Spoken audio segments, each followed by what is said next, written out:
Hello everyone. Welcome to a new episode about my adventures, the adventures of an antiquarian. My name is Lorenzo Tarrari and today I'll tell you about few interesting things that happened. In England there are websites where people give away things for free. Sometimes I look for something called there, usually for my collection or for restoration. If you're interested, I've shared the links to these free sites in the description of this video. So, I had the opportunity to inspect a house from which a family recently moved to another city, and they left a lot of stuff behind. During the inspection I found a few old cameras, some trinkets and a box of old toys. Actually, this video is about this adventure, what I managed to find and how I restore it for you. Why for you? Because as you know, I don't sell antiques here. I give them away and everything I film I send to my subscribers. What you need to do, what needs to be done to receive gifts, watch this video and you will find out. So enjoy watching. I'll be happy with your comments and don't forget to subscribe so you don't miss new episodes. Actually, this is how everything looked when I brought the package and the box to the base. I found the box in the basement, so it looked more like trash. And that's totally normal. I think each of us has at the same point put something in the basement, garage or attic, and then after many years these things destroyed. As you can see, there are some old toys and dolls here. The condition is terrible. I'm sure if I hadn't taken this, the box would have had to be thrown away. Let's see what we have in the packages. This is an old book and I'll show it later, the small but very interesting compass. Look at this. At first glance it seems very simple, but this is a compass of the British Army from the time of the First World War. I saw a recent sale of such an item online for £70. I will give this compass to one of my subscribers when we will celebrate the first 1000 subscribers on the channel. There is also luminescent marking on the paper disc. The body is made of brass, which protects it from corrosion. There were cases when such compasses were silver-plated for beauty. A wonderful specimen for any collection and it works perfectly, you won't get lost with it. Now let's take a look at the book. By the way, this will be one of the gifts to my subscribers. I'll tell you how to get this book at the end of the video. This book caught my attention with its cover. The title of the book is New Illustrated Atlas, published by Oldham's Press, London.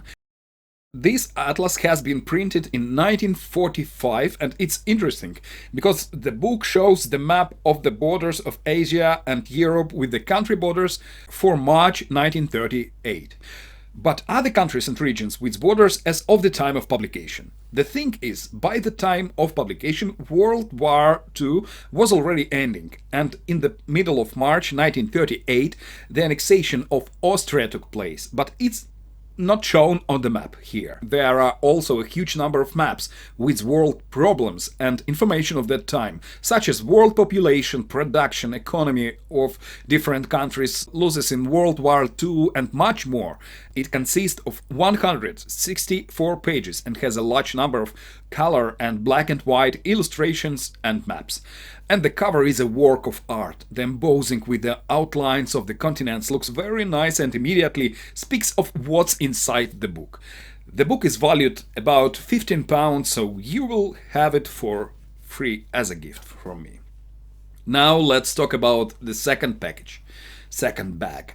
What do we have here? These are old cameras and I really love finding old photographic equipment. 2 old cameras and 1 modern digital one. Both old cameras I'm also giving to you. Details at the end of the video. The first camera is the Boots Comet 404X, a basic camera on a 126 cartridge dating back to the early 1970s. The camera has 3 aperture settings marked with the weather symbols. As you can see, there is still a cartridge with film inside. and it was manufactured by the Italian maker Bencini for the British distributor Boots, but was also sold under its own name by Bencini in a slightly simpler configuration. You can find this camera for as little as 10-20 pounds on eBay. You can now buy original cartridges or reload 35mm film into a used cartridge. So, the second camera is older. It's well-known British hit Insign E29. The camera is very easy to use and was designed for 129mm roll film format E29. This camera was produced in the 1930s by Houghton Butcher. There's also film here, which is great. I always develop all the films from cameras if I find any. This camera is currently available in large quantities on various marketplaces, and its value in good condition ranges from 15 to 40 pounds. The camera operates in two modes. Also, I believe you noticed two small windows. They are called viewfinders, and there are two of them for convenience, as this camera is adapted to take both vertical and horizontal shots. Well, I've taken both films out of the cameras, and once again I want to say that you can still buy all this format of films today, which means that you can use these cameras as intended and get great vintage style shots. I promise to show you what's on the films in the future when I print the photos. I've wrapped the E29 film in paper for now to avoid exposing it. Interestingly, there are labs all over the world that provide developing and printing service for non-standard sized photographs today. I remind you that I will give these two cameras to my subscribers, and I'll be happy if you ever show me the photos you will take. Now, about our box. Honestly, when I was dismantling it, I didn't even imagine how much time it would take to restore everything, but the result is worth it. Let's see what's inside. This teddy bear is simply incredible. Mass production of straw stuffed toys lasted until 1915, and I would say that this teddy bear construction fits that era perfectly. So this beauty is over 100 years old. Imagine that. Its eyes have fallen out, but I believe they're inside the box and can be restored. Inside, it has a mechanical button, but it doesn't work, and I don't want to destroy this toy trying to repair it. The teddy bear is in very poor condition due to the moss damage. Overall, this box has suffered greatly from moth and dampness. It'll take a lot of work to clean everything up. Next, we have a doll without a head, and I hope the head is somewhere inside. And here it is. It has mechanical eyes, but they don't work properly due to dirt. You can see the mechanisms inside. The metal has oxidized, but everything should work because it's just the weight that shifts when the head changes position. The head has synthetic hair glued on, and you can clearly see that pedigree brand markings is here. The next doll is made of rubber. Its clothing is completely eaten away by moth, and restoring it is unlikely. The rubber is also slightly damaged. This doll is from the Roddy company around 1950s. Another doll in a beautiful but dirty dress. It also has mechanical eyes, and the rubber band inside needs replacement, as you can see. It looks quite scary, to be honest. Another straw stuffed toy.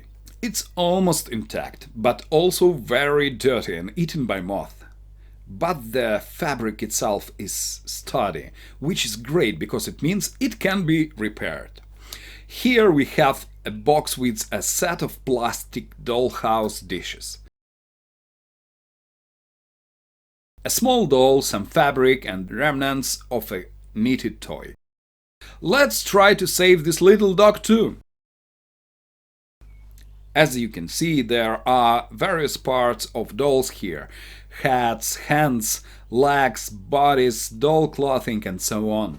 It's going to be an interesting puzzle, really. Everything needs to be cleaned and assembled. Very cool in my opinion.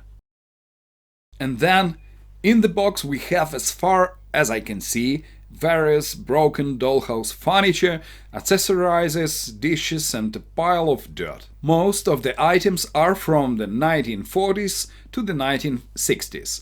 Right now it looks like a pile of trash, but that's for now and we'll work on it. First, I dealt with the dolls. The video is sped up to keep you interested and not want to fast forward. Each part needs to be thoroughly cleaned and treated with a solution to prevent mold in future. Unfortunately, it's already clear that some of the dolls are impossible to restore immediately due to the lack of parts. I'm not a professional doll restorer, and I believe that some of you will still find uses for the various spare parts in this collection, and some of the clothing will need to be discarded because it's impossible to restore due to severe damage to the fabric. I don't mind sewing clothes, but sometimes due to the condition of the fabric it doesn't make sense. All the toys are washed, and now we need to put all the parts together. Let's start with this doll. We need to attach the hat to the rubber band. Inside there is a pretty sturdy main rubber band, and I'll use it to secure the hat with another rubber band that I'll attach inside the hat. Wonderful doll. Now this rubber boy. It's simple, just need to put the hat back in place. Now the parts of the dolls, hands, legs, and unfortunately, as I mentioned earlier, not everything is available, but I'll show you everything and I'll give you all these dolls too. If you repair something and give it a second life, it will be wonderful. This little baby doll is just incredible. Look at how its hands move. And these little baby dolls, they are from the Dollhouse. The last toy needs the rubber band inside replaced, and it's very easy to do. I repaired it easily. Now, let's talk about what we have in terms of textiles. Doll clothing, it's all in various states. Some are dollhouse textiles like tablecloth and bedspreads, etc. Now, I'll be restoring the knitted doll. I really want to bring it back to life. First, we'll stuff it so it takes shape. And then we can assess all the fabric losses. It's very easy to stuff because there are so many holes here. This dog consists of different parts that are sewn together. 4 legs, a head and a body. I've taken wool thread and a special needle similar to a surgical one. I'll be stitching it up. Why did I choose a thread of a different color? Because I don't want to restore items to their original appearance. There are many types of restoration. Sometimes items are restored to the original condition for sale or for private collections. Sometimes they're restored without refurbishment, known as a conservation, to preserve the item and prevent it from deteriorating in the future. I restore heavily damaged items so that the restoration traces are visible, because it's an item with a history, with its own injuries and traces of time, and it's just the way it is. We often remove even people from our lives if they change, but this applies to each of us. We remain as we were. Only time and events leave their marks on us. Here is how our dog looks now. A bit odd, with scars, but this is how we humans created it. Here are all the dolls I managed to save. The rubber Roddy doll sells for approximately 30-40 pounds. The little baby doll around 10 pounds. The black skin pedigree doll named Diana valued between 50 to 80 pounds. Now, on to the next stage. The cameras need some attention too. This camera had a dirty viewfinder and the mirror inside had fallen off, which needs to be glued back in place. So I dismantled it, washed everything and put it all back together. By the way, the glass is frosted, which is intentionally done by the manufacturer. To glue the mirror back, I'm using gel glue because it doesn't run and it can place it precisely where needed. Also, these two round viewfinders needed the glass to be secured, and I did that too. So now everything works, it can be used absolutely. Now, the most challenging puzzle for me. The dollhouse furniture. I didn't film the washing process because I thought that would be too much. Everything is separate, all broken down and all disassembled. And look at what you can do with just ordinary wood glue. Here is what I managed to assemble from various pieces and parts. It was very difficult for me and took many days to figure out where each part goes. Not everything could be put back together. Now I'll show you some cool furniture and accessories. This sewing machine. It's made of plastic and metal. Just look at how it unfolds. Small drawers and of course the sewing machine itself. When you turn the handle, even the needle moves. I think it's just wonderful. This cradle for a toy baby with bedding. And here is a high chair that transforms into a rocking chair.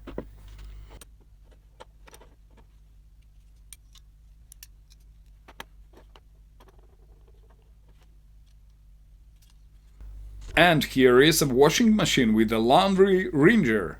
It all works properly. This washing machine is made of lead. Also made of lead, this cooking stove. Two important pieces were lost, so I made them from metal and didn't paint or try to restore them to the original appearance as well. A vacuum cleaner with a trash bag on small wheels, amazing. And here are two wooden beds with mattresses, bedding, bedspreads and even pillows. Some parts of the wood were lost, so I had to carve them. Small mirror on a stand. Chairs, they were also broken, so I had to carve some parts. Chairs and a tea table set. And all this set includes a lot of plastic and metal, dishes and cutlery. And here is the bathroom. Sink with a cabinet and doors. Bath, sink and toilet. These items also required some restoration and refurbishment. There is also a small wardrobe for clothes and kitchen cabinets for dishes. It's just so beautiful. In my opinion, this furniture is from the 1950s, most of it made in Britain. Some of the cupboards even have original manufacturer's stickers or markings, and a little cat to finish it off. How did I restore these items? For this, I have a small grips that I once purchased on Amazon and my favorite wood glue. I'm very satisfied with because it starts drying quickly and immediately fixes the parts in place. I recommend it and will place link to these products in the video description if you like them. The grips don't hold super tight, but they fix things as needed. I also have two packages of spare parts left that I couldn't assemble. Some elements are probably lost, so I'll send these packages to you along with the furniture and maybe you can use them if you like. The toys filled with straw and hay still need to be repaired. The dog has a tear along the seam, which is easy to fix. After thoroughly washing and drying them, I repaired the teddy bear's eyes. I'll sew them using strong thread folded 4 times to make it strong and permanent. Using a semicircular needle helps with sewing really well. I don't know if this is important for anyone else besides me, but I always enjoy doing small little work with my large hands and fingers. Repairing something so teeny is like jewelry work for me. The dog has been repaired, and here is our repaired teddy bear. The eyes are incredible. That's the story, friends. That's almost all for now. Thank you for watching the video. I tried to make it interesting, and I hope I succeeded. as I promised, I'm going to give you these items as gifts. I'll give the compass away at the big celebration of 1000 subscribers on the channel. I decided to divide these items into different lots.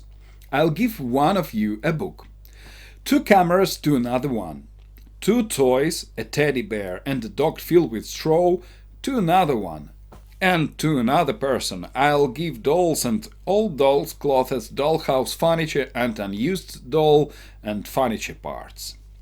So these are 4 separate lots for 4 different people.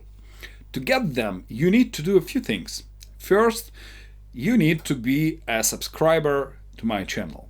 Secondly, I offer you several short quests. Choose what you want to receive and complete the task. We'll explore interesting historical facts together. If you want to receive this book, the task is: write in the comments about an interesting story related to the northern island Friesland and why it's no longer found on a modern maps. The first person to write the correct answer will receive this book as a gift from me. To receive 2 wonderful cameras, write in the comments the answer to this question. In the middle of 19th century, one photo was taken that could compromise the entire field of photojournalism. But the facts related to it were only revealed in the second half of the 20th century. This may be a challenging task, but I'm sure you can handle it. Write about this story in the comments, and the first person to do so will receive these cameras from me. Now, these beautiful toys. This teddy bear and the dog. Very simple task. Why is it called teddy bear? The first correct answer in the comments, and these toys are yours. And finally, dolls, furniture and accessories from the Dollhouse. There is a well-known dollhouse where even plumbing works. What is this house and where can you see it now, today? Please leave the correct answer in the comment section and you will receive your gift if you are the first. I'm waiting for your comments and I would be very happy if you could leave your feedback on this video. Subscribe to not miss the new videos. Here I'm not selling antiques, but showing my adventures and giving away items with history. Also, if you would like, follow me on Instagram and Facebook. Let's stay connected. You've been with Lorenzo Tarrari and my adventures, the adventures of an antiquarian. See you on the next episode.